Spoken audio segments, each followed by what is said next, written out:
I was 18 years old when this tragedy happened to me. I cried every tear my body had. I knew shame. The real kind. The kind that suffocates you, the kind that makes you believe your life is over. But with time, I understood something. I was not the one who should feel ashamed. It was my abuser who should carry that weight. So I decided to lift my head, to look at the future differently, to never let anyone crush my dignity again. But before getting there, you need to understand where I come from, who I was and who I was becoming. Because before my life fell apart, I was a girl full of hope. A girl who still believed in love, in the beauty of first times, in the innocence of promises. I was naive, yes, but I was real. My name is Alicia. I'm from the DRC. I had a peaceful childhood.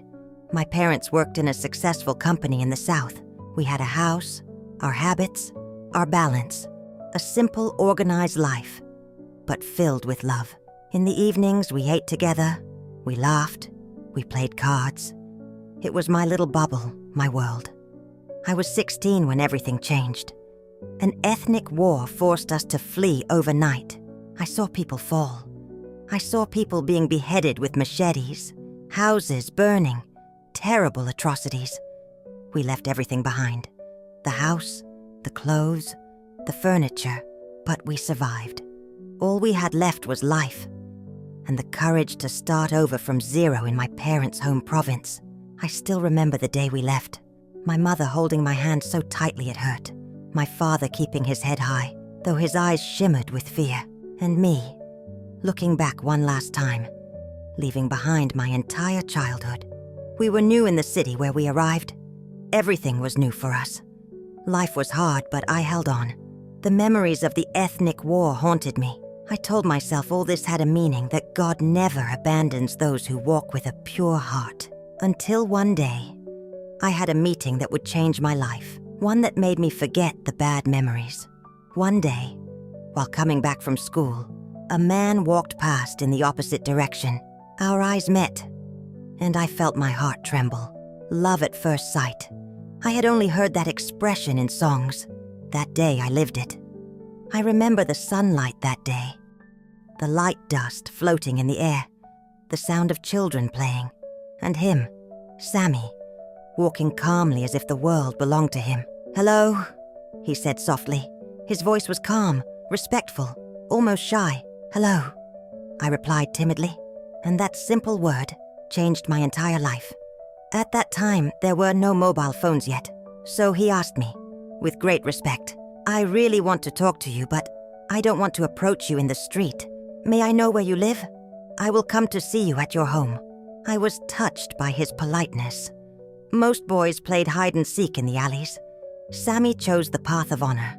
How could I refuse someone with such charisma? Not only was he very handsome, but he had something rare that many men don't have. I can't even describe it, but I fell in love before even knowing what he wanted to tell me. I gave him my address, and that very evening, he came. I still remember that first evening. My mother tidying the kitchen, my father sitting in the living room, Sammy standing straight, a bit nervous but determined. He spoke with a respect that had become rare.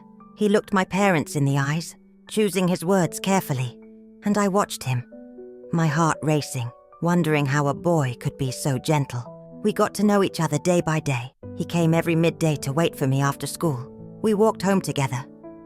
He told me about his plans. He had just finished university and was doing small business while waiting for better. During these walks, he talked about his family, his dreams, who he wanted to become, and I told him about my fears, my wounds, my past.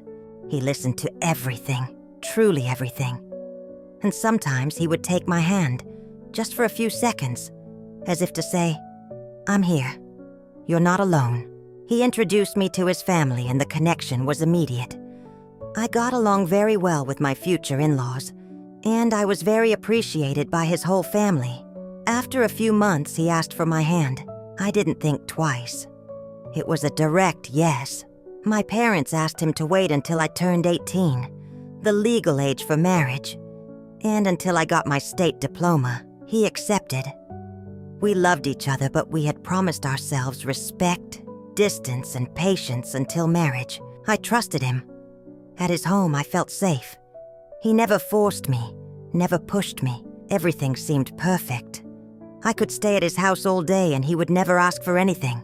At most, he would give me a kiss on the cheek or the hand. Nothing more. I had never been with another man. He was my first love. The one in whom I put all my trust and all my strength. The years went by. The more time passed, the more our love grew. There were evenings when we talked for hours under the neighborhood tree, watching the stars. There were moments when he brought me fruit, just to make me smile. There were days when he ran after a bus, so I wouldn't go home alone. He loved me in a way that made me believe I had finally found my home. Then, one day in March, everything changed. It was my birthday, my 18th. Sammy had invited me to his house to celebrate. He gave me a beautiful watch, showed me the wedding rings, and even other things he was already preparing for our marriage. We had our first real kiss that day, but I didn't know what awaited me. I remember feeling so proud that day. I told myself, yes, it's him. This is the man God sent me. In 3 months, you'll finish school, he said with excitement. I can't wait, I answered with a smile. We talked about marriage, future, plans. Everything seemed perfect. Then he served me a glass of Coke. I don't know what was in it, but a few minutes later my body gave up. I was trembling, I was sweating, I felt hot, cold, like crying, like holding someone. I was no longer myself. I looked at him like a lion looks at its prey. A sudden need I couldn't understand. He watched me. Calm, too calm. I threw myself into his arms. I was crying without understanding. I started kissing him with passion, in a chaotic way since I had no experience. It was nighttime, it was raining, and I was lost. I pushed him onto the bed and followed him. And what should never have happened, happened. The sheet was stained with red, my dignity too. When it was over, it felt like I woke up from a nightmare. "What did you do to me?" I screamed. "Nothing. You're the one who forced me," he answered coldly. And he was right. In my confused state of mind, I had dragged him into it. But deep down, I knew that never, absolutely never, would I have acted like that if I'd been lucid. I cried, trying to understand what had just happened to me. I was ashamed of how I acted. I went home crying. Impossible to hide the pain. My mother held me in her arms and said, "What happened to you, my daughter? Did you argue with your fiancé?" "No, Mom. Worse than that," I told her what had happened. "Forgive me, Mom. I know I dishonored you, but I swear I didn't mean to. I don't know what happened to me," I said, sobbing. "Explain everything to me," she said. When I mentioned the glass of Coke, she turned pale. She immediately took me to the hospital. The verdict came. I had consumed stimulants. Sammy had drugged me. My father lost his patience. My family summoned Sammy. While my parents scolded him, I was lying on the floor, in tears, broken. I wondered why he had done that. We had waited for 2 years, and there were only 3 months left before I would get my diploma and we would marry. If he couldn't wait anymore, he should have talked to me and maybe we would have done it the right way. While all these questions were running through my mind, an uncle said, "Since they're going to get married soon, let it go." And Sammy shamelessly added, "She is my wife. I love her. I will take responsibility." As if that fixed anything. 2 weeks later, I started vomiting. I was pregnant.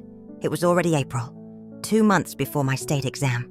The family demanded I stop school immediately, marry urgently to avoid shame. Sammy agreed. He had won, so I stood up. The whole family was watching me, and I said clearly, "No, I will take my exam with this pregnancy. And you, Sammy, I never want to see you again in my life. No more marriage." Then I went upstairs to my room, my heart in 1,000 pieces. The man I loved had become my worst enemy. I hated him with all my strength.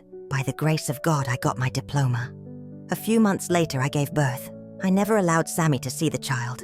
He had destroyed me, betrayed me, humiliated me. I spent a year without going out, eaten by shame, Then I decided that this story would not define me anymore. I started talking about it, warning young girls. I resumed my university studies. I rebuilt myself. I moved abroad. Today my daughter is 28 years old, and Sammy still tries to meet her. So, I ask you this question from the bottom of my heart. Do you think I should forgive him and let him meet her? Do you think he really loved me? Tell me in the comments. I know many girls are going through this same situation right now.